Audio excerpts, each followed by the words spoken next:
সবাইকে সুমনস গ্রামার ওয়ার্ল্ডের পক্ষ থেকে আরও একবার স্বাগত জানিয়ে আজকের ভিডিওটি শুরু করছি। তো আজকের ভিডিওতে আপনাদের জন্য আলোচনা করব সহকারী প্রাথমিক শিক্ষক নিয়োগ পরীক্ষার চূড়ান্ত রেজাল্ট তৈরি করার সময় যে পাস মার্কটি কাউন্ট করবে সেই পাস মার্ক কত হতে পারে এই বিষয়টি নিয়ে।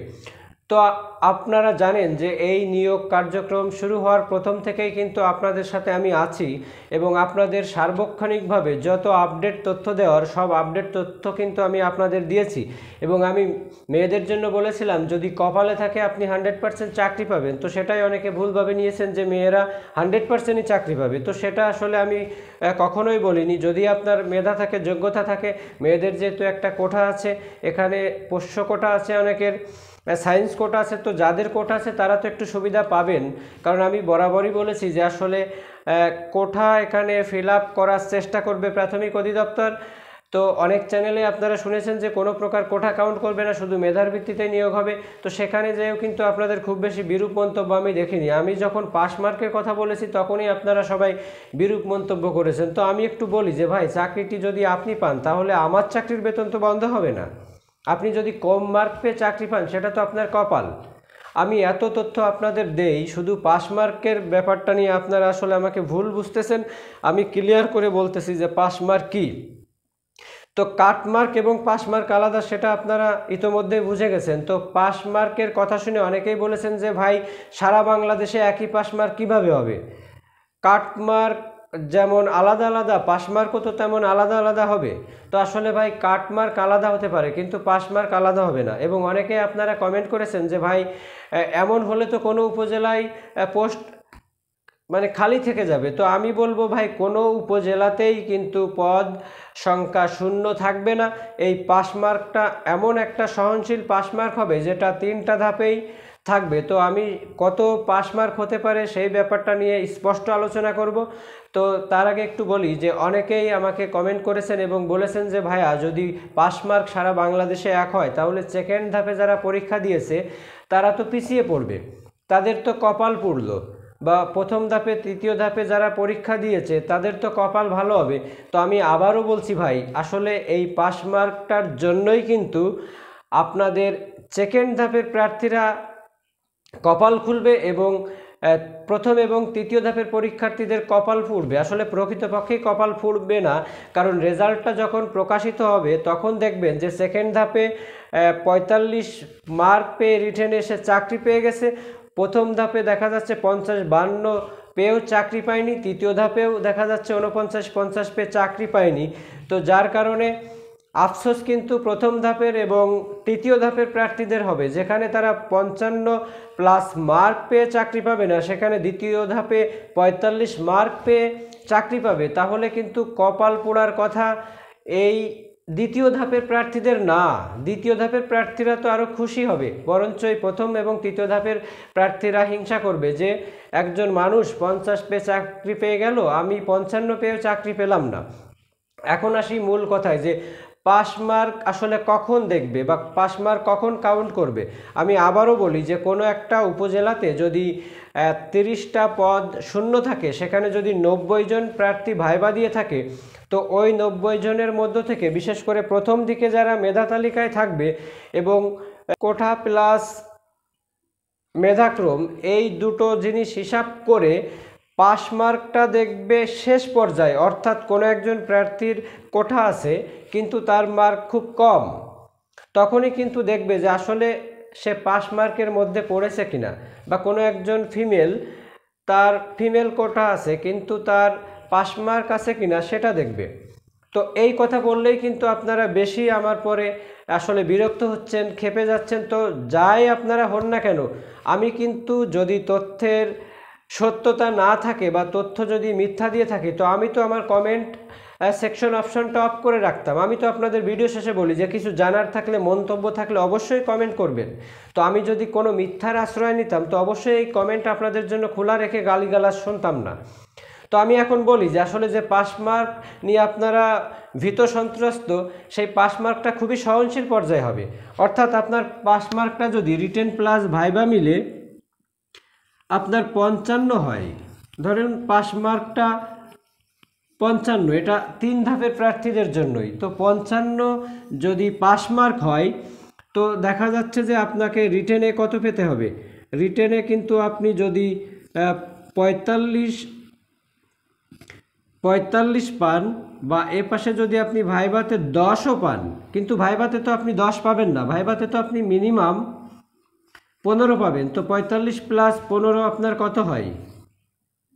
তো 60 হয়ে গেল। তো দেখুন, যদি পাস মার্কটা 55 হয় তো সেক্ষেত্রে আপনি 45 রিটেন এবং ভাইভা পেলেও কিন্তু 60 পাচ্ছেন। তাহলে কি আপনি পাস মার্কের নিচেই থাকছেন না উপরে থাকছেন? তো অবশ্যই আপনি পাস মার্কের উপরে থাকছেন। তো পাস মার্কটা আপনার চাকরি আটকাবে না। চাকরিটা কাদের আটকাবে? ধরুন আপনারা অনেকেই কমেন্ট করেছেন যে ভাইয়া যারা 32, 33, 28, 29 পেয়ে পাস করেছে তো তাদের তো তাহলে আশা ভরসায় থাকলো না। ভাই আসলেই কি আশা ভরসা থাকবে? কোনো একটা উপজেলায় যদি 150 জন প্রার্থী ভাইবা দিয়ে থাকে, ধরুন সেখান থেকে 50 জনের চাকরি হবে, তো এই 150 জন প্রার্থীর আপনাদের কি মনে হচ্ছে 100 জনই এই 32, 33 পেয়ে পাস করেছে? না, এ খুব রেয়ার। আমরা তো কমেন্ট দেখি যে ভাই আমি অমুক উপজেলার অমুক জেলা থেকে আমি 32 পেয়ে ভাইবা দিয়েছি। আমি বলি যে যেহেতু এখানে একটা বিধি রয়েছে ওদের যে 3 জন থেকে একজনকে চাকরি দিতে হবে, অর্থাৎ প্রতি পদের জন্য 3 জন টেকাতে হবে। তো এই 3 জন টেকাতে যে দেখা যাচ্ছে যে সর্বনিম্ন সর্বশেষ 10 থেকে 15 জন কিন্তু এই 32, 33 পাওয়া প্রার্থী আছে। এখন যদি মেধার বিচারে এবং কোঠার বিচারে চাকরি দিতে হয় তো তাদের আসলে চাকরি হওয়ার সম্ভাবনা নাই। অনেক ইউটিউবাররা আপনাদের কিন্তু বলছে যে সর্বনিম্ন স্কোর পেয়েও আপনি চাকরি পেতে পারেন। তো ভাই এটা কিন্তু একেবারেই ভুয়া তথ্য। আপনারা অনেক দিন আশায় ছিলেন, আশা রাখাটাই স্বাভাবিক।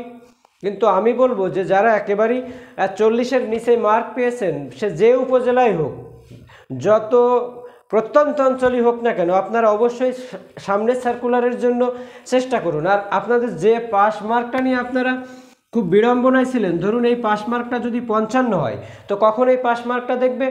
ধরুন কোনো একজনের কোটা আছে, এখন ফিমেল কোটা বা পোষ্য কোটা বা সায়েন্স কোটা, এখন যখন এটা দেখবে তার মার্ক খুব পোর, তখনই কিন্তু দেখবে যে এর সেই পাস মার্কের ভিতর পড়ে কিনা। অর্থাৎ এই 55 প্লাস মার্ক যদি পাস মার্ক হয় অধিদপ্তরের বেঁধে দেওয়া, তো অবশ্যই এর মধ্যে পড়লে তার চাকরি পাওয়ার সম্ভাবনা আছে। এখন এই পাস মার্ক পেলেই কি আপনি চাকরি পাবেন? এখন দেখা যাচ্ছে যে আপনার উপজেলায় 50 জন প্রার্থী, 50টি পদ আছে, 50 জন প্রার্থীকে চাকরি দিতে হবে।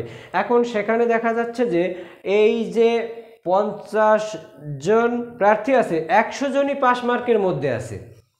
100 জনই যদি পাস মার্কের মধ্যে থাকে তো ওই পাস মার্কের মধ্য থেকে যারা বেশি মার্ক পাবে সেই 50 জনই তো চাকরি পাবে। এখন পাস মার্ক থাকলেই যে আপনি চাকরি পাবেন সেটাও না। তো এমন হতে পারে যে দ্বিতীয় ধাপে কেউ একজন এই 55 পাস মার্ক পেয়েই কিন্তু সে চাকরি পেয়ে গেল। এখন প্রথম ধাপে যেহেতু আপনারা বলছেন যে প্রশ্ন সহজ হয়েছে, তো প্রথম ধাপে একজন দেখা যাচ্ছে যে 60 পেল, 60 পেয়েও কিন্তু সে চাকরি পেল না। কারণ দেখা যাচ্ছে যে তার উপজেলায় 100টি পদ আছে, তো দেখা যাচ্ছে 200 জনই 60-এর বেশি পেয়েছে। তো সেই ক্ষেত্রে কি করবে? অবশ্যই এই মেধা এবং কোঠা উভয় মিলে যাদের স্কোর বেশি থাকবে তাদের থেকেই চাকরি হবে। তো এই পাস মার্কটা নিয়ে আপনাদের মাথা ব্যথা করার দরকার নেই। এই পাস মার্কটা নিয়ে বিশেষ করে আপনারা মাথা ব্যথা করছেন, আপনারা বুঝতেই পারছেন না। আমি যখনই পাস মার্ক বলছি সারা বাংলাদেশে এক হবে তখনই আপনারা মেনে নিচ্ছেন না। ভাই আমি কিন্তু আবারও বুঝিয়ে দিচ্ছি যে পাস মার্কটা একেবারেই সহনশীল, এটা সর্বশেষ পর্যায়ে দেখে। এই পাস মার্ক পেলে আপনি চাকরি পাবেন এমন না, এবং বিশেষ করে এই পাস মার্কের অনেক বেশি পেয়ে কিন্তু আপনাকে চাকরি পেতে হবে। তো আজকের মতো এই পর্যন্ত। আমি আশা করি যে আপনারা আমাকে ভুল বুঝবেন না, আপনারা ব্যাপারটা বুঝতে পারছেন। আমি আসলে ভাই আপনাদের সত্য কথাই বলার চেষ্টা করি। আপনারা যে কথাটা আগে শোনেননি আমার কাছ থেকে সেই কথাটা শুনেই কিন্তু বিরূপ মন্তব্য করেন। আমি এ পর্যন্ত কিন্তু ভাই অনেক অথেন্টিক তথ্য আপনাদের দিয়েছি। প্রথম ধাপের পরীক্ষা নির্দিষ্ট ডেট আমি বলেছিলাম, দ্বিতীয় ধাপে যখন রাত্রে রেজাল্ট প্রকাশ হলো তখনও কিন্তু আমি বলেছিলাম যে রাত্রেই রেজাল্ট প্রকাশিত হবে। তো যাই হোক, এই পাস মার্কটা খুবই সহনশীল থাকবে, অর্থাৎ এই 55, 56 এরকম একটা লিখিত প্লাস ভাইবা মিলে, তা লিখিত প্লাস ভাইবা মিলে কি আপনি 55, 56 পাবেন না? অবশ্যই পাবেন। কিন্তু বিশেষ করে বেশি বিদ্রূপ মন্তব্য করছেন কারা? যাদের মার্ক একেবারে তলানিতে। আসলে এটাই বাস্তবতা যে অনেকেই 32, 33 পেয়ে ভাইবা দিয়েছে ঠিকই, কিন্তু তার মানেই কি এই যে ওই উপজেলা সবাই 32-33 পেয়েছে?